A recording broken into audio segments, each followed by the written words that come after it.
بسم الله الرحمن الرحيم. مع حضراتكم أحمد قطب، مدير حساب في شركة البحر المتوسط لتداول الأوراق المالية وعضو الجمعية المصرية للمحللين الفنيين. في الفيديو النهاردة هشرح لحضراتكم باختصار إيه اللي حصل في مرحلة التصحيح ويوم البنك، وهل التصحيح انتهى ولا لأ، وإيه السيناريوهات المتوقعة اللي تحصل في السوق في الأيام القادمة.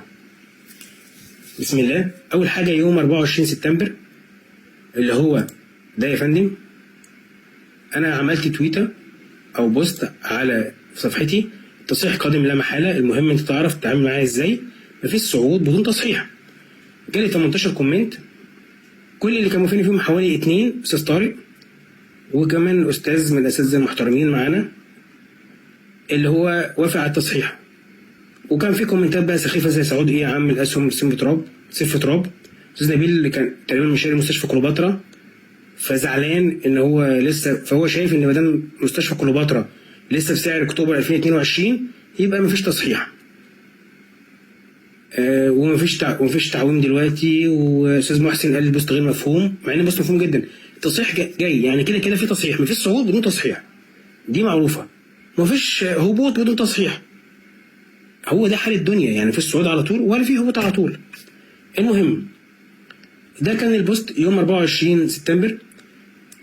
السوق بعد كده طلع يوم، وتاني يوم ده كان يوم السوق عمل فيه شكل شمعة اسمها شهاب سوكت، والشمعة دي بتدل ان في حركة تصحيح قادمة في السوق. ابتدينا نتحوط لما شفنا الشمعة دي تاني اشتغل. طبعا الشمعة دي كان ممكن تنجح كان ممكن تفشل، خلينا دايما نكون حذرين. ابتدينا نشتغل تريدات صغيرة ونقفل المراكز الكبيرة عشان خاطر فعلا السوق ابتدى ينزل، فخلاص اتأكدنا ان الشمعة ناجحة وان دي إشارة مهمة، فابتدينا نقفل مركزنا الأساسية مع العملاء ونشتغل تريدات صغيرة في السوق. وكنت على طول بنشر الأخبار ومعاكم خطوة بخطوة، وكان في أسعار كويسة بتحصل. تمام. السوق كمل تصحيح لحد ما توقعنا 19,000 وحوالي 700 نقطة أو تمام. وارتد تاني آخر يوم اللي هو كان يوم الخميس زي ما توقعنا، وقلنا خلاص التصحيح يعتبر انتهى أو قرب خلاص على الانتهاء، وإن جلسة الحد والاثنين هم اللي هيبينوا. حصلت الحرب في فلسطين. السوق في أول الجلسة ابتدى ينزل شوية. كتبت لكم اهدى وبلاش تخاف، السوق لسه بيهضم الأحداث بتاعت فلسطين. كان متوقع ان السوق ياخد الاحداث ويكمل عادي لكن الاحداث اللي حصلت في اسكندريه هي دي اللي حصل بسببها البانيك في السوق. وللاسف الشديد في ناس محترمه جدا في السوق ومعروفه بالاسم اكثر مني علما وخبره واساتذه افاضل جالهم البانيك ده. في ناس قفلت تليفونها ما رضتش على العملاء، وفي ناس قالت ارموا اسهمكم، وفي ناس قالت بيع وخلاص بدون ما تشوف هل السائر يعني العميل خسران قد ايه لما يجي يبيع، ان كله كان بيبيع ماركت. فكانت طبعا مجزره. الساده العملاء اللي يكلموني كنت واضح معاهم، اللي ما لحقش يبيع ويعمل وقف خساره خلاص ما يبيعش، ما يرميش السهم. ليه؟ عايز برضه اشرح كله ليه انا خدت القرار ده. يعني انا خدته بناء على قاعده علميه ان اللي حصل ده بسبب خبر، يعني النزول او البانيك اللي حصل ده بسبب خبر. فوقت ما السوق على طول هيهدم الخبر ده السوق هيرتد على طول. بمعنى ايه؟ ان احنا اساسا في ترند صاعد وده حصل وده خبر مفاجئ. فالاخبار السيئه دي السلبيه جدا حصلت دي هتاثر علينا، بس السوق هيرجع تاني يطلع زي اللي حضرتك تفتكروا في حرب روسيا واوكرانيا. السوق برضه حصل له بانيك ووقع وارتد تاني. فمن دراستي وشغلي اتخذت قرار بناء على كده ان دي مصلحه العملاء عندي ومصلحه السوق بتقول كده، او قرار عقلي بيقول كده. وفي الجلسه قلت لكم ان ده الخبر السلبي اللي اثر على السوق اللي هو فات سائحين في اسكندريه.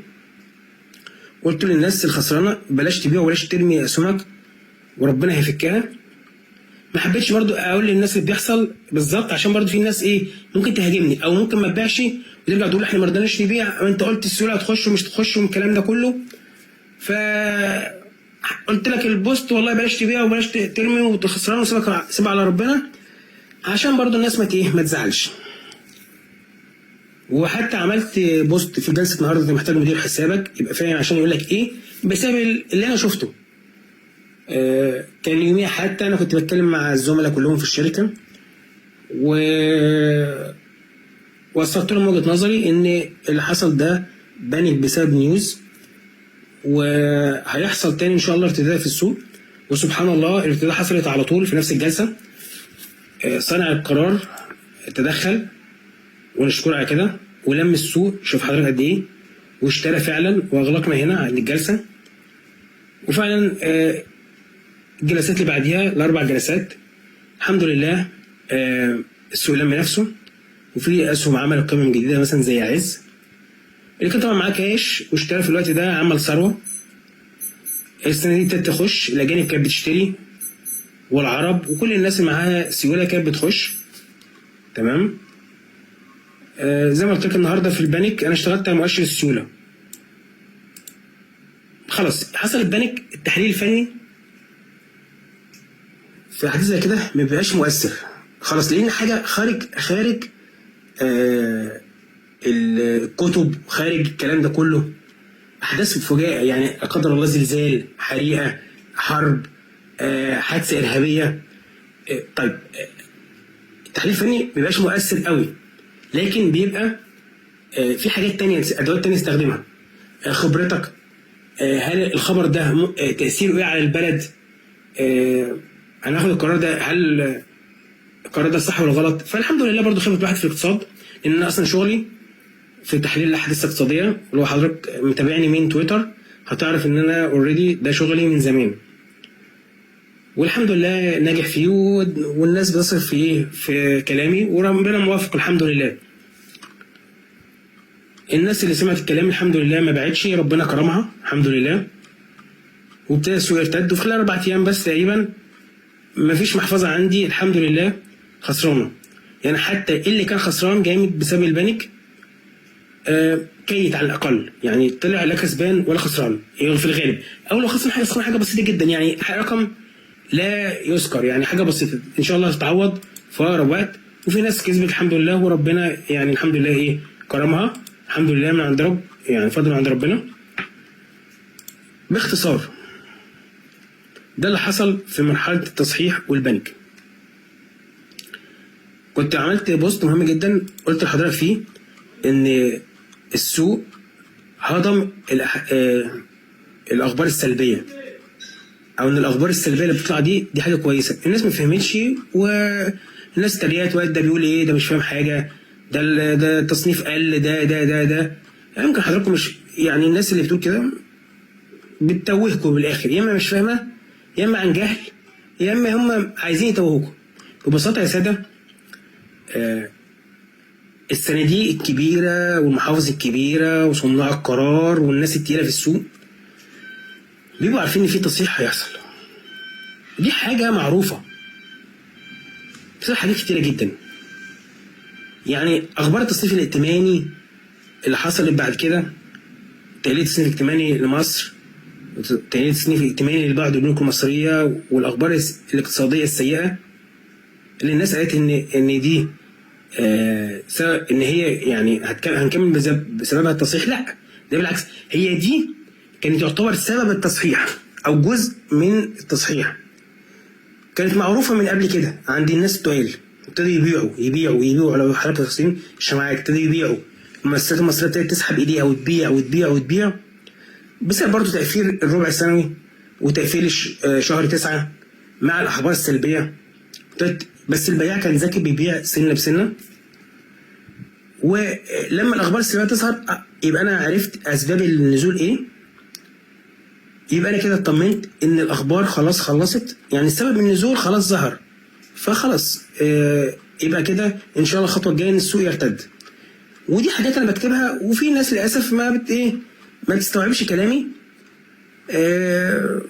وفاهمه ان انا بقول كلام الغاز او اي كلام، بس مش هقدر في كل بوست اشرح لحضرتك كل حاجه يعني، مع احترامي ليك. ما انا عندي برضو شغلي وعملاء بتاعتي ومحفظتي مش كل حاجه هقدر اشرحها بالتفصيل يعني، بالعقل يعني. باختصار، الاخبار السلبيه ظهرت، وقلنا الحمد لله البنك خلص، ودخلنا في مرحله ان احنا ان شاء الله نخلص التصحيح ده خالص. وفعلا ابتدى السوق يصعد يوم 2 ونزل شويه يوم الاربع، والحمد لله يوم الخميس اخترقنا القمه اللي فاتت، وعملنا قاع اعلى من قاع وقمه اعلى من قمه حسب التحليل الكلاسيكي للسوق. الفوليوم كان متوسط محترم كويس، الشمة كانت كبيرة، اخترقنا 19900، وصنع السوق كان ذكي جدا، خلى ورقة التجاري لحد آخر الجلسة عشان يقفل بيها عند 20000.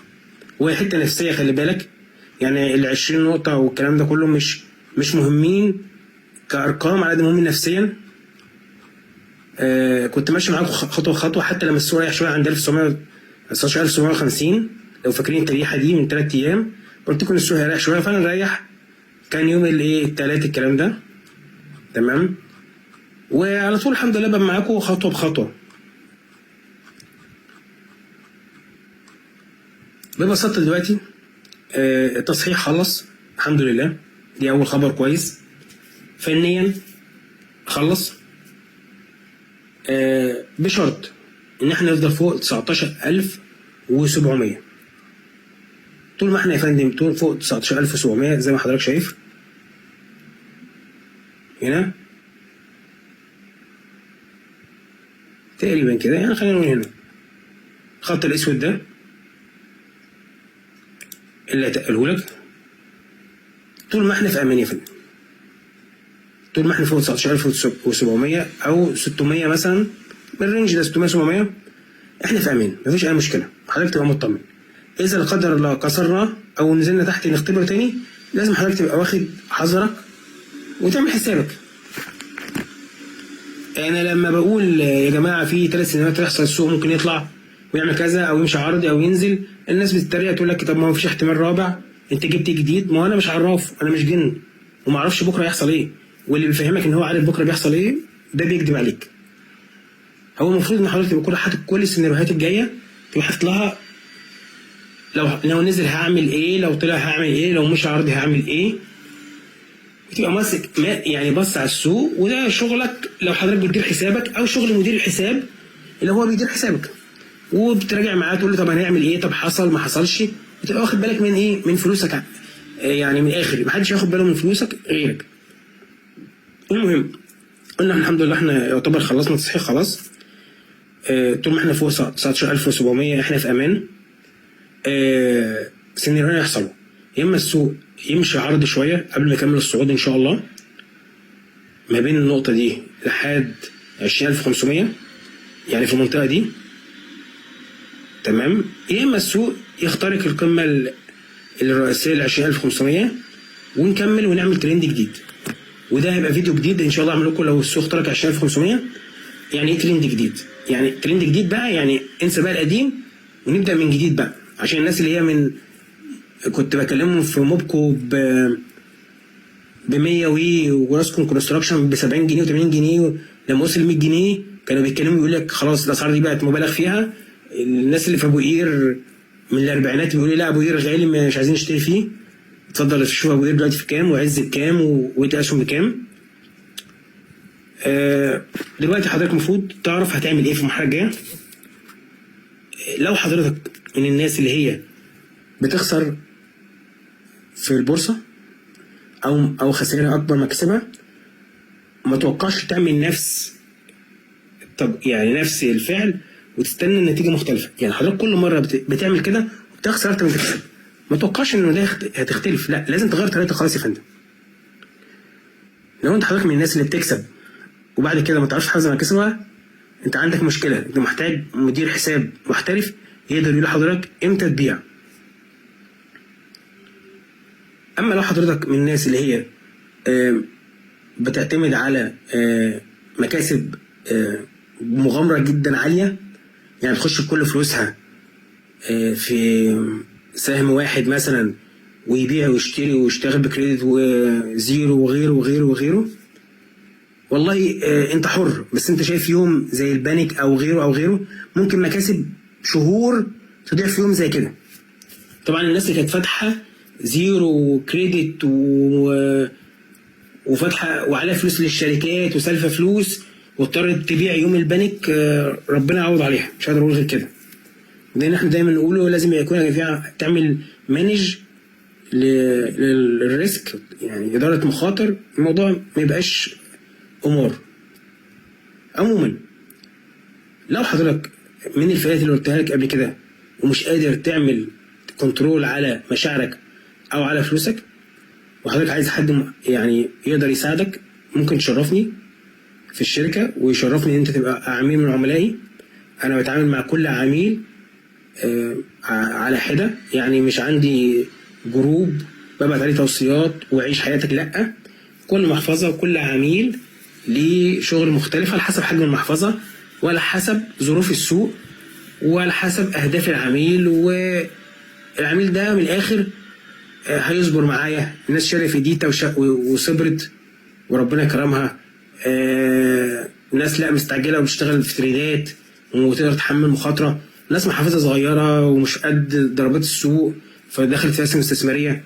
كل محفظه على حده زي ما قلنا، يعني ما ينفعش اعمل كل المحافظ زي محفظه واحده. اتمنى ان انا اكون بوستاتي نجحت تساعد ولو واحد، الحمد لله ما خسرش فلوسه. اتمنى اكون ان شاء الله فدتكم في الفيديو ده، واسف انك طولت عليكم. وان شاء الله الفتره الجايه باذن الله يكون في بيننا تواصل اكتر من كده. اسالكم الدعاء بالتوفيق، وان شاء الله تجارة موفقه واسبوع موفق باذن الله. السلام عليكم.